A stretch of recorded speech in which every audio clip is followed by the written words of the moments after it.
सल्ले अला मौलाना मुहम्मद व अला आले सय्यदिना। ओ गमर प्यारा नबी तुम सृष्टिर सभी, ओ गमर प्यारा नबी तुम सृष्टिर सभी, तुमी रसूल खुदा शाहिदो जहां, तुमी रसूल खुदा शाहिदो जहां। तुमी आमार ईमान आमार दीन आमार जान, आमार ईमान आमार दीन आमार जान। भालो जे बासो तुमी दीदारे पाबे तुमी, कबरे आसो तुमी भालो जे बासो तुमी। तुम्हारी भालोबासा मोमेनेर ईमान, तुम्हारी भालोबासा मोमेनेर ईमान। तुमी आमार ईमान आमार दीन आमार जान, आमार ईमान आमार दीन आमार जान। अल्लाहुम्मा सल्ले आला, खूब मोहब्बते पढ़ें, व अला आले सय्यदिना।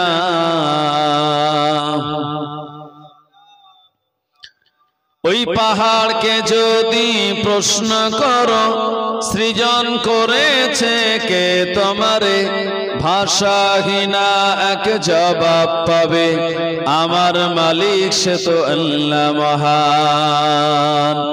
ওই সাগরকে যদি প্রশ্ন করো সৃজন করেছে কে তোমারে, ঢেউয়ে ঢেউয়ে তার জবাব পাবে, আমার মালিক সে তো আল্লাহ মহান। লা ইলাহা ইল্লাল্লাহ, লা ইলাহা ইল্লাল্লাহ, লা ইলাহা ইল্লাল্লাহ মুহাম্মাদুর রাসূলুল্লাহ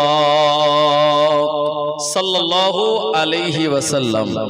মুআজ্জাজ মুকাররম উলামায়ে কেরাম, আমার সম্মুখে উপস্থিত বয়োজ্যেষ্ঠ মুরব্বিয়ান বাবাজি গণেরা, জওয়ান যুবক কমিটির যুবক ভাইয়েরা, কমিটির সভাপতি সাহেব, গ্রামের ইমাম মুয়াজ্জিন, আমার আগে আলোচনা করছিলেন জনাব মুহতারাম মাওলানা আনোয়ার হোসেন সাহেব, সবাইকে আমার পক্ষ থেকে জানাই আন্তরিক মোবারক। মহান আল্লাহ রাব্বুল আলামিনের পাক দরবারে ইলাহিতে আমরা শুকরিয়া জ্ঞাপন করি যে আল্লাহ পাক আমাদেরকে আরবি 1445 হিজরির অষ্টমতম মাস মাঘে শাবানের চাঁদের একেবারে শেষ তারিখের রজনীতে আমাদের এই জায়গায় একত্রিত করিয়েছেন। আমরা আমাদের সেই মাবুদের দরবারে শুকরিয়া জ্ঞাপন করে প্রাণ খুলে উচ্চ আওয়াজে মহাব্বতের সঙ্গে বলুন আলহামদুলিল্লাহ। আর একটু কষ্ট করে বলুন হামদান কাসীরান তাইয়্যিবান মুবারাকান ফীহি, ইয়া রাব্বি লাকাল হামদু কামা ইয়ানবাগি লিজালালি ওয়াজহিকা ওয়া আযীম সুলতানিকা। তারপরে আমরা আমাদের প্রিয় নবী সরকারে দো আলম মুফাখখিরে মওজুদা আফতাবে নবুয়ত খাতামান নবিয়্যিন ইমামুল মুরসালিন প্রিয় নবীর রওজায়ে আতহারে জানাই প্রাণ ভরা দরুদ ও সালামের নজরানা মোহাব্বতের সঙ্গে বলুন সাল্লাল্লাহু আলাইহি ওয়াসাল্লাম। আমার ভাইজানেরা, আল্লাহ পাকের কোরআন ও মাজিদে আল্লাহ শুনিয়েছেন ইয়া ইবাদিয়াল্লাযিনা আমানু, হে আমার বিশ্বাসী বান্দারা, ইন্না আরদি ওয়াসিয়াতুন, আমি পৃথিবীটাকে তোমাদের জন্য প্রশস্তময় বানিয়েছি, ফাইয়া ফাবুদুন, সুতরাং তোমরা আমারই ইবাদত করো। এরপর আল্লাহ বলেছেন কুল্লু নাফসিন যায়িকাতুল মাউত, প্রতিটা ব্যক্তিকে মৃত্যুর স্বাদ গ্রহণ করতে হবে, সুম্মা ইলাইনা তুরজাউন, এবং আমাদের সবাইকে আল্লাহ রাব্বুল আলামিনের কাছে ফিরে যেতে হবে। কথা ঠিক কিনা? এখানে বসে আছি আজকে আগামী কাল পর্যন্ত বেঁচে থাকবো, কোনো গ্যারান্টি আছে ভাই? আগামী তারাবি নামাজ আমরা পাবো কিনা তার কোনো গ্যারান্টি নাই। তবে আল্লাহর কাছে দোয়া করুন দোয়া চাই আল্লাহ যেন আমাদেরকে রমজানুল মুবারক মাসের রোজাগুলি সঠিকভাবে আদায় করার মতন তৌফিক দিক। জোরে বলুন আল্লাহুম্মা আমিন। আমার ভাইজানেরা, পাশেই কবরস্থান। এই দুনিয়ার জমিন থেকে আমাদের বিদায় নিয়ে চলে যেতে হবে। আমাদের আব্বা আম্মা, দাদা দাদি, নানা নানি যারা ছিলেন সবাই বিদায় নিয়ে চলে গিয়েছেন। আমাদেরও যেদিন ডাক আসবে আমরাও সেদিন চলে যাব। তবে যেদিন আমরা জন্মগ্রহণ করেছিলাম ওই দিন আমাদের আতুর ঘরে আমরা কেঁদেছিলাম, আর আমাদের ডান কানে আজান দেওয়া হয়েছিল, বাম কানে একামাত দেওয়া হয়েছিল। বাচ্চা যখন ভূমিষ্ঠ হয় বাচ্চাগুলি কাঁদে। কেন কাঁদে? ডাক্তাররা বলে সুস্থ বাচ্চার এটা আলামত। রাসূলুল্লাহ বললেন কান্নাকাটি করার কারণ হলো ইয়ামাসসাহু শাইতান, শয়তান তাকে ছুঁয়ে দেয়।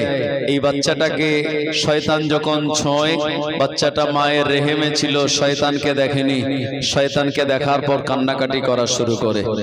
আল্লাহ নবী, দয়ান নবী বলেন, এ আমার উম্মাত উম্মাতানিরা, এ আমার সাহাবায়ে কেরামগণেরা, তোমাদের পরিবারে যখন কোনো বাচ্চা ভূমিষ্ঠ হবে, এ বাচ্চাটা কান্নাকাটি করে, এই বাচ্চাটার আতুর ঘরে তোমরা ডান কানে আজান দিয়ে দাও, বাম কানে এই বাচ্চাটার একামাত শুনিয়ে দাও।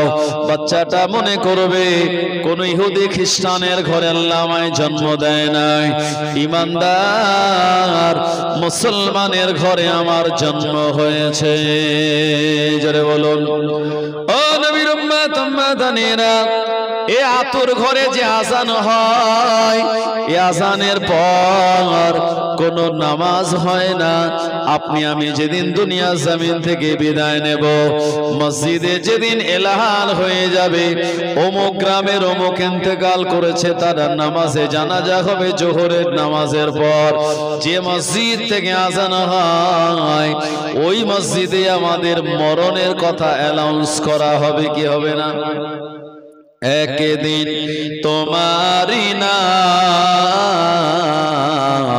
মসজিদে হবে এলান, একদিন তোমারি নাম মসজিদে হবে এলান। তৈরি থেকো, তৈরি রেখো কবরের মাল সামান, একদিন তোমারি নাম মসজিদে হবে এলান। বন্ধু স্বজন আত্মীয় পরিজন, বন্ধু স্বজন আত্মীয় পরিজন পরিয়ে তোমায় নতুন কাফন রেখে আসবে ওই কবরেতে, থাকবে না কেউ আপন, একদিন তোমারি নাম মসজিদে হবে এলান। হবে কি হবে না বাবু? যেদিন আমাদের বিদায় নেব সেদিন নামাজে জানাজা হবে। এই জানাজা নামাজের আগে আজান হয় নাকি? না না, জানাজা নামাজের আগে আজান হয় না, একামাতও দেওয়া হয় না। আজান হয়ে গেল আতুর ঘরে আর একামাত দেওয়া হয়ে গেল আতুর ঘরে। যেদিন আমরা বিদায় নিয়ে চলে যাব, আজান একামাত ছাড়া নামাজে জানাজা হয়ে যাবে, আমাদেরকে কবরস্থ করে দেবে। ও জওয়ানেরা, যুবকেরা, সন্তানাদিরা কয়েকদিন কান্নাকাটি করবে। দিনের এমন করে পরিবর্তনে দিন রাত যত পেরিয়ে যাবে আমাদের কথাটা তারা ভুলে যাবে। দুনিয়ার মায়া মহাব্বতে পড়ে আমাদেরকে তারা স্মরণ রাখবে না। ও নবীর উম্মতেরা, যদি আমাদের নিয়ে যেতেই হয় নিজের জন্য আমাল নিজেকেই করে যাওয়া লাগবে। কারণ আমার আল্লাহ কোরআন মাজিদে শুনিয়ে দিলেন সূরা কাহফের ভিতরে, আল মাল ওয়াল বানুনা জিনাতুল হায়াতিদ দুনিয়া, আমাদের সম্পদ এবং আমাদের সন্তানাদিগুলি এগুলি সব আল্লাহ তাআলার দেওয়া দুনিয়ার জিনাত। আমার ভাইজানেরা, সুতরাং রমজানুল মুবারক মাস আমাদের ঘরের দরওয়াজায়। এই রমজানুল মুবারক মাসের হক যদি আদায় করতে পারি, আল্লাহ পাক আমাদের জীবনটাকে অনেক বেশি সুন্দর করে দেবেন এবং আমাদের জীবনের গুনাহগুলি আল্লাহ মাফ করে দেবেন। জোরে হবে না? কোরআন মাজিদ আল্লাহ শুনিয়ে দিলেন, ইয়া আইয়ুহাল্লাযীনা আমানু কুতিবা আলাইকুমুস সিয়াম কামা কুতিবা আলাল্লাযীনা মিন ক্বাবলিকুম লাআল্লাকুম তাত্তাকুন। আল্লাহ পাক শুনিয়েছেন, হে বিশ্বাসী বান্দারেরা, কুতিবা মানে ফরজ করা হয়েছে, আলাইকুম মানে তোমাদের উপরে, সিয়াম মানে রোজাগুলি। সাওম শব্দের বহু বচন হলো সিয়াম। তোমাদের উপরে রোজাকে ফরজ করা হয়েছে, যেমন ফরজ করা হয়েছিল কামা কুতিবা আলাল্লাযীনা মিন ক্বাবলিকুম, তোমাদের পূর্ববর্তী নবীর উম্মতদের উপরে যেমন ভাবে ফরজ করা হয়েছিল ওইভাবে তোমাদের উপরেও ফরজ করা হলো, লাআল্লাকুম তাত্তাকুন, এবং রোজা আদায় করার মাধ্যমে তোমরা মুত্তাকি হতে পারবে। জোরে হবে না সুবহানাল্লাহ? আমাদের পাশে যারা দুনিয়া থেকে বিদায় নিয়ে কবরবাসী, আজকে তাদের রোজা রাখার অপশন আছে? নামাজ পড়ার অপশন নেই। দান খায়রাত যাকাত ফিতরা দেওয়ার মতো আর পজিশন তাদের নেই। দুনিয়া থেকে বিদায় নিয়েছে মানে এগুলি হারিয়ে গেল। আর আমরা এখনো দুনিয়াতে আছি, আমাদের সুযোগ আছে রোজা করার, নামাজ পড়ার, দান খায়রাত করার। আমার ভাইজানেরা, এজন্য নিজের জন্য আমরা যদি নিজে এভাবে নিয়ে যেতে পারি, কবরে জিন্দেগিটা আমাদের জন্য সহজ হয়ে যাবে। আল্লাহ পাকের প্রিয় নবী, নবী সুলাইমান আলাইহিস সালাম কে দিয়ে আল্লাহ তাআলা জিনেদের তত্ত্বাবধানে সুলাইমান নবী দায়িত্ব নিয়ে মসজিদে আকসা বানিয়েছিলেন। যে মসজিদে আকসাকে কেন্দ্র করে ফিলিস্তিন আর ইসরায়েলের ইহুদিদের ভিতরে বিরাট যুদ্ধ লাগলো। 2023 সালের জুন মাস থেকে ফিলিস্তিনের মুসলমানেরা বলল, এ মসজিদ হলো ইমানদার মুসলমানদের, এ মসজিদ কোনোভাবে আমরা তোমাদেরকে নিতে দেব না। ইহুদিরা বলল, এ মসজিদটা আমরা দখল করে বাইতুল মুকাদ্দাসের জায়গাটাকে তারা রাজধানী বানাবে। ও জওয়ানেরা, যুবকেরা, ইমানদার ফিলিস্তিনের জওয়ান যুবকেরা বলে দিল, আমাদের ঘর এটা কোনো মতেই দখল করে নেওয়া যাবে না, জীবন থাকতে লড়াই করব, এ ঘর তোমাদের দখলে দেব না। জোরে বলুন।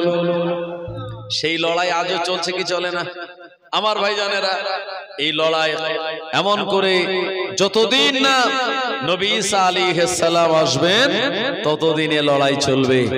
হিটলার একা 60 লাখ ইহুদিকে হত্যা করেছিল, গ্যাস চেম্বারে দিয়ে, তাদের জাহাজে তুলে জাহাজ ডুবি করে দিয়ে 60 লাখ ইহুদিকে হত্যা করেছিল। কারণ হিটলার জানতো ইহুদি জাতিটা হলো খুব মারাত্মক একটা জাতি, এরা আগ্রাসন, এদের মনোভাব এক জায়গায় এদের বসতে দিলে এরা শোয়ার জায়গা তৈরি করে নেয়। কিছু ইহুদিকে বাঁচিয়ে রেখেছিল। ওই ইহুদিগুলো মনে মনে চিন্তা করলো, আমরা যাব কোন জায়গায়? এমন একটা জায়গায় যেতে হবে যেখানকার মুসলমানদের মনটা খুব নরম। ইহুদিরা দেখে দেখে এরা বেছে বেছে ফিলিস্তিনের জমিনটাকে তারা চুজ করলো। এই জায়গাতে তারা পছন্দ করে নিয়ে ফিলিস্তিনের জমিনে চলে গেল। ফিলিস্তিনের মুসলমানেরা অন্তরটা তাদের নরম, তাদের কাছে গিয়ে বলল, একটুখানি থাকার জায়গা দাও, এই জায়গাতে আমরা থেকে তোমাদের অনেক কাজ কাম করে দেব। আমাদের থাকার জায়গা নাই, আমাদের বসবাস করার জায়গা নাই। ফিলিস্তিনের ধর্মপ্রাণ নরম হৃদয়ের মানুষেরা আর ইহুদিদের থাকার যখন জায়গা দিল, গোটা দুনিয়ার জমিনে যত ইহুদি রয়েছে সবাইকে তারা আহ্বান করে এক জায়গাতে বসবাস করা শুরু করলো। আমেরিকা রাশিয়ার সহযোগিতায় রাষ্ট্রপুঞ্জের মদতে নতুন তারা স্বাধীন একটা রাষ্ট্র গঠন করে ফেললো।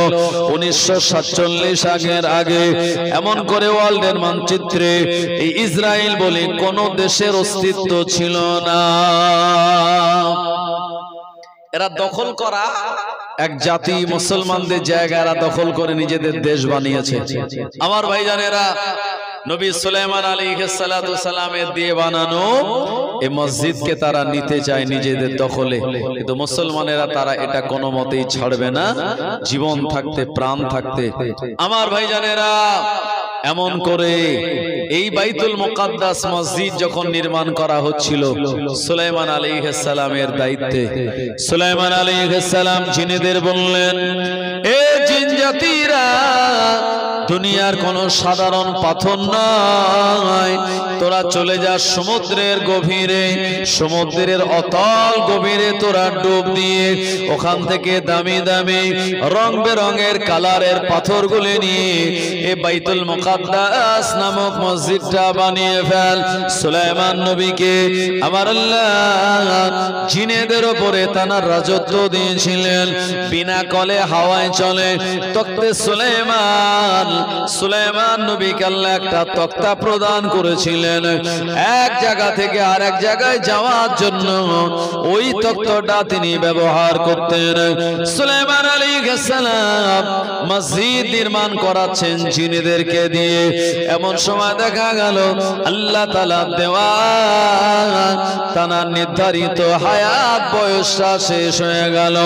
মালাকুল মাউত আজরাইল আলাইহিস সালাম চলে এসে বললেন, ও নবী সুলাইমান, আল্লাহ পাক আপনাকে যে হায়াত দিয়েছিল ওই হায়াতটা শেষ হয়ে গেল, এখন আপনাকে বিদায় নিতে হবে, আমি আল্লাহ জানটাকে কবজ করে নেব।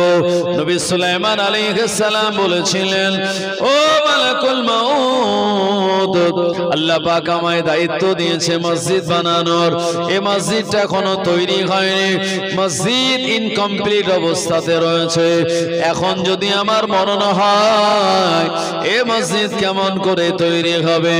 মালাকুল মাউত আজরাইল আলাইহিস সালাম বলেছিলেন, ও নবী সুলাইমান, মসজিদ হলো আল্লাহর ঘর, আল্লাহ তাআলা তিনি মসজিদকে সুন্দর করে বানিয়ে নেবেন। সুলাইমান আলাইহিস সালামের ইন্তেকাল হয়ে গেল, একটা কাঁচের ঘরের ভিতরে তিনি দাঁড়িয়ে রয়েছেন। অবাক ব্যাপার, ইন্তেকাল হওয়ার পরেও সুলাইমান আলাইহিস সালাতু সালাম তিনি দাঁড়িয়ে রয়েছেন এবং তার চোখ দুটি খোলা আছে, তাকিয়ে আছেন বাইতুল মুকাদ্দাস মসজিদের দিকে। অবাক ব্যাপার, মানুষ মারা গেলে পড়ে যায়, চোখ খোলা থাকে না, সুলাইমান নবী দাঁড়িয়ে আছেন লাঠির উপরে ভর দিয়ে আর চেয়ে আছেন বাইতুল মুকাদ্দাসের দিকে। জেনেরা ভাবলো ফাঁকি দেওয়ার কোনো জায়গা নেই, সুলাইমান নবী দেখছে ফাঁকি দিলেই বিপদ। এরা হাড় ভাঙা খাটুনি খেটে মসজিদ বানিয়ে নিল। জওয়ানেরা, যুবকেরা, ও নবীর উম্মতেরা, বাইতুল মুকাদ্দাস মসজিদ যখন কমপ্লিট হয়ে গেল আর সুলাইমান নবীর দাঁড়িয়ে থাকা ওই লাঠিতে ওই পোকা লেগে গেল, লাঠির কার্যক্ষমতা হারিয়ে গেল, সুলাইমান আলাইহিস সালাম জমিনের উপরে পড়ে গেলেন। অবাক হয়ে গেল, এরা ছুটে এসে দেখতে পেল না না না, সুলাইমান নবী কয়েক ঘন্টা আগে ইন্তেকাল করে নাই, কয়েকদিন আগে নয়, কয়েকদিন আগে দুনিয়ার জমিন থেকে বিদায় নিয়েছিল। অথচ সুলাইমান নবীর মরণের সংবাদ আমরা জানতে পারি না। যদি জানতাম এত হাড় ভাঙা খাটুনি না খেটে মসজিদ তৈরি না করে পালিয়ে যেতাম। ও নবীর উম্মতেরা, মসজিদ হলো আল্লাহর ঘর, এই মসজিদের দায়িত্ব হলো আল্লাহ রাব্বুল আলামিনের কুদরতি হাতের উপরে। একবার প্রাণ খুলে বলুন সুবহানাল্লাহ। আল্লাহুম্মা সাল্লি আলা সাইয়্যিদিনা মাওলানা মুহাম্মদ ওয়া আলা আলিহি मौलाना मोहम्मद, या नबी मोहम्मद, या रसूल मोहम्मद, तुमी मोर शाफायात, तुमी मोर शाफायात, या नबी मोहम्मद, या रसूल मोहम्मद, तुमी मोर शाफायात, तुमी मोर शाफायात।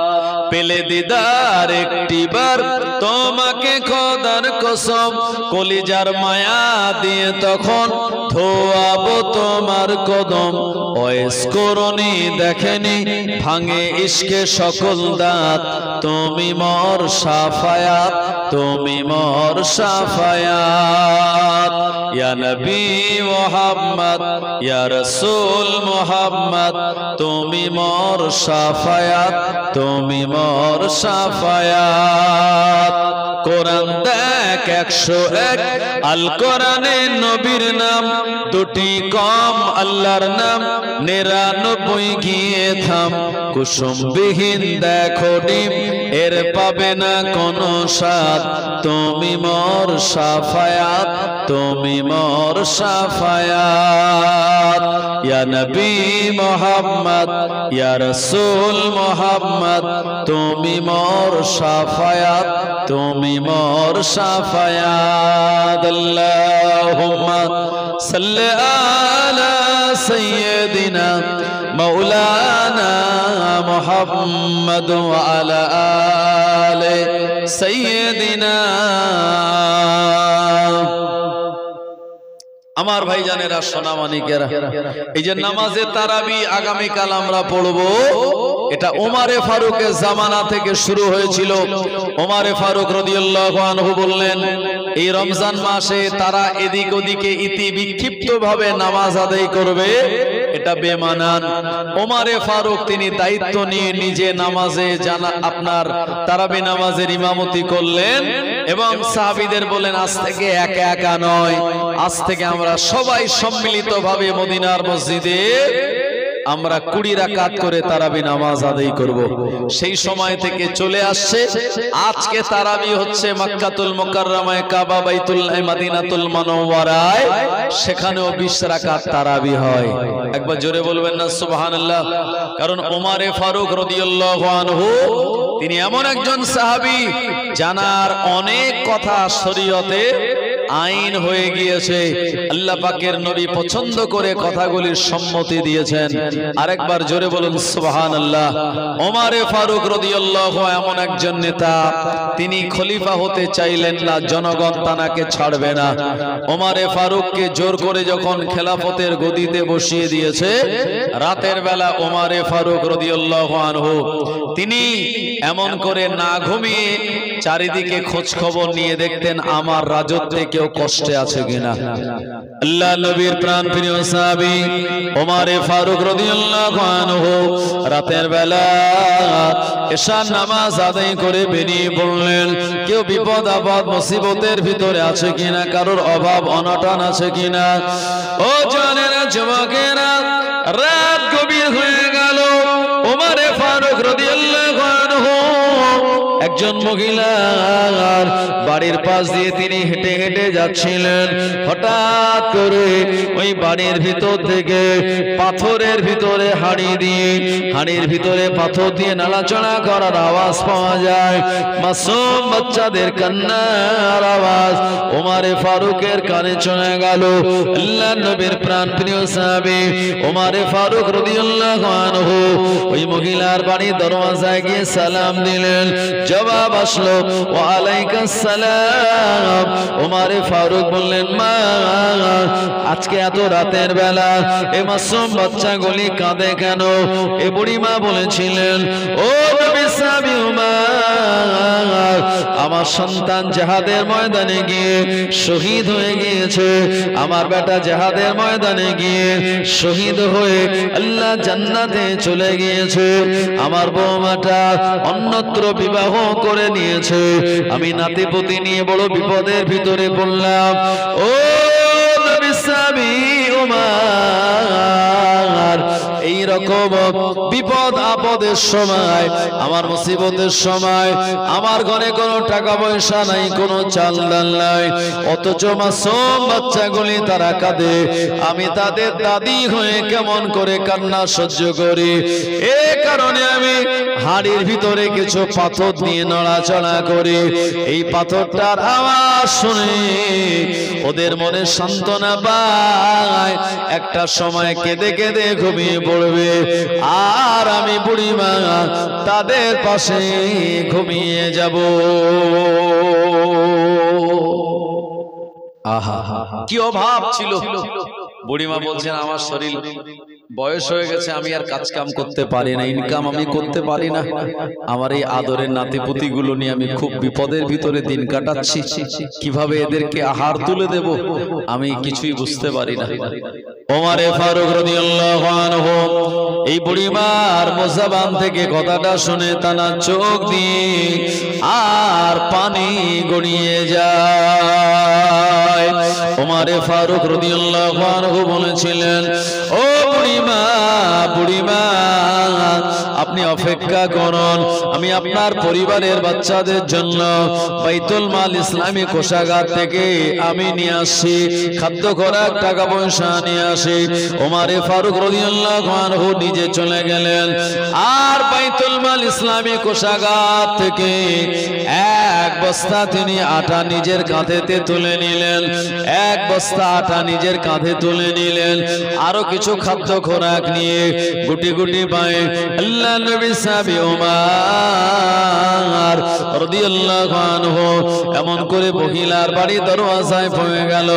মহিলার বাড়ির দরওয়াজায় পৌঁছে গেল। ওমরে ফারুক বলেছিলেন, মা দরওয়াজা খুলুন, মা আপনি রান্না বান্না করুন, আপনি রুটি পাকান, এই রুটিটা তারা খাওয়া দাওয়া করে পরে মাসুম বাচ্চাগুলি তাদের হাসি মুখ আমি দেখব, এটা দেখার পর আমি বিদায় নেব। এই বুড়িমা ওমরে ফারুক রাদিয়াল্লাহু আনহুর জন্য জান ভরে দোয়া করেছিলেন। ও মুসলমান ভাইরা আমার, শুধু তাই নয়, ওমরে ফারুক বলেছিলেন, বুড়িমা আপনার বুড়ো বয়সে চিন্তা করা লাগবে না, আমি ওমর ইসলামী কোষাগার থেকে বাইতুল মাল থেকে আমি তাদের ভাতার ব্যবস্থা চালু করে দিলাম। এ মাসুম বাচ্চাগুলি যতদিন না নাবালক থেকে সাবালক হবে, আমি ওমর বলি তাদের কাছে ইসলামী কোষাগার বাইতুল মাল থেকে ভাতার ব্যবস্থা আমি চালু করে দিলাম। আরো জোরে বলুন সুবহানাল্লাহ। যে কন্ট্রোলে লাইন দিয়ে আমরা চাল নেই, ডাল নেই, চিনি নেই, আমার ভাইজানেরা কেরোসিন তেল নেই, এই রেশন ব্যবস্থা সর্বপ্রথম শুরু করেছিলেন ওমরে ফারুক রাদিয়াল্লাহু আনহু। একটু জোরে বলবেন না সুবহানাল্লাহ। আমার ভাইজানেরা, ওমরে ফারুক রাদিয়াল্লাহু আনহু একদিন তিনি রাস্তা দিয়ে যাচ্ছেন আর মনে মনে ভাবছেন আমার রাজত্বে কেউ মদ খায় না তো, কারণ মদ খাওয়া তো হারাম। ওমরে ফারুক রাদিয়াল্লাহু আনহু রাতের বেলা এশার নামাজ আদায় করে আর মদিনার অলিতে গলিতে ঘুরে বেড়ান, কার কি অভাব অভিযোগ রয়েছে, কার কি সমস্যা রয়েছে। ও নবীর উম্মতেরা, ও জানেনা যুবকেরা, ওমরে ফারুক রাদিয়াল্লাহু আনহু এ সময় তিনি দেখতে পেলেন, ওমরে ফারুক রাদিয়াল্লাহু আনহু তিনি দেখতে পেলেন এমন কোনে এক বাড়িতে বিরাট অভাব অনটন। আল্লাহর নবী সাহাবী ওমর বললেন, আল্লাহর বান্দা তোমার বাড়িতে এত অভাব অনটন কেন? ওই মানুষটা বলেছিল, ও নবী সাহাবী ওমর, আমাদের পরিবারে ব্যবসা বাণিজ্যের হাল খারাপ হওয়ার জন্য আমাদের এমন অবস্থা চলছে। ওমরে ফারুক রাদিয়াল্লাহু আনহু বলেছিলেন, আল্লাহর বান্দা আমি ওমর, আমি তোমাকে ইনভাইট করলাম, দাওয়াত দিলাম, তুমি আমার বাড়িতে খাওয়া দাওয়া করো। ও জওয়ানেরা যুবকেরা, ওমরে ফারুকের জীবনী আপনি যদি পড়েন, কিতাবের নাম হলো শহীদে মেহরাব ওমর ইবনুল খাত্তাব। শহীদে মেহরাব ওমর ইবনুল খাত্তাব এই কিতাবটার নাম। ও নবীর উম্মতেরা, এই কিতাবের ভিতরে বর্ণনা করে বলা হয়েছে ওমরে ফারুক রাদিয়াল্লাহু আনহু সারা জীবন জীবনে যতদিন তিনি রাজত্ব চালিয়েছেন রাতের বেলা আরামের সঙ্গে ঘুমাননি। রাতের বেলা এমন করে তিনি প্রজাদের মানুষের অভাব অভিযোগ দেখার জন্য তিনি বার হতেন। যার যে অভাব অভিযোগ ছিল ওমরে ফারুকের কাছে বললে বলে তারা সলভ করে দিত। শুধু তাই নয়, ওমরে ফারুক রাদিয়াল্লাহু আনহু তিনি এমন একজন নবী সাহাবী, একদিকে আরবে তিনি দ্বিতীয় খলিফা, অপরদিকে মসজিদে নববী তিনি ইমাম। জোরে হবে না সুবহানাল্লাহ? যে সামনে লোকসভা ভোট আসছে, জি, এরপরে দেখা গেল আরো যে ভোটগুলো হয়, আমরা যাদের নেতা বলে মানি রাতের বেলা তারা এইভাবে ওমরে ফারুকের মতো খোঁজ নিতে পারে না। কারণ ওমরে ফারুক দুনিয়ার কোনো মানুষের বানানো নেতা নয়। ওমরে ফারুক রাদিয়াল্লাহু আনহু তিনি হলেন আল্লাহর নবীর বানানো নেতা। জোরে বলবেন না সুবহানাল্লাহ? ওমরে ফারুককে এত ভয় পেত শয়তান, যে রাস্তা দিয়ে ওমরে ফারুক যেতেন ওই রাস্তায় শয়তান 40 দিন পর্যন্ত যেত না। জোরে বলবেন না সুবহানাল্লাহ? শয়তান 40 দিন পর্যন্ত রাস্তায় যেত না। আর আমরা যে রাস্তা দিয়ে যাই শয়তান আমাদের দিকে ওই রাস্তা দিয়ে পা বাড়ায়। কথা ঠিক কিনা? এই রমজান মাসে দেখবেন অনেকে রোজা রাখে, রোজা রাখার পরেও তারা দেখা গেল পরনিন্দা পরচর্চা গীবত করে। আছে না নাই? আল্লাহ কোরআন মাজিদে শুনিয়েছেন, ওয়াইলুল লিকুল্লি হুমাযাতিল লুমাযা আল্লাযী জামাআ মালাহু ওয়া আদ্দাদা। যারা সামনে আর পিছনে মানুষের পরনিন্দা পরচর্চা গীবত করে এরা ধ্বংসের ভিতরে আছে। আল্লাযী জামাআ মালাহু ওয়া আদ্দাদা। আর যারা টাকা পয়সা গুনে গুনে গচ্ছিত করে আলমারিতে সব রেখে দেয় এরাও ধ্বংসের ভিতরে। আমার ভাইজানেরা টাকা পয়সা গুনে গুনে তো তখনই রাখবেন যখন টাকার যাকাত দেওয়া হবে। আর যাকাত না দিয়ে যদি কেউ গুনে গুনে রাখে তাহলে কিন্তু আমরা কি ধ্বংসের মধ্যে পড়ে যাব। অনেকে রোজা রাখে কিন্তু সারাদিন নামাজ পড়ে না, খালি মাগরিবের সময় যায়।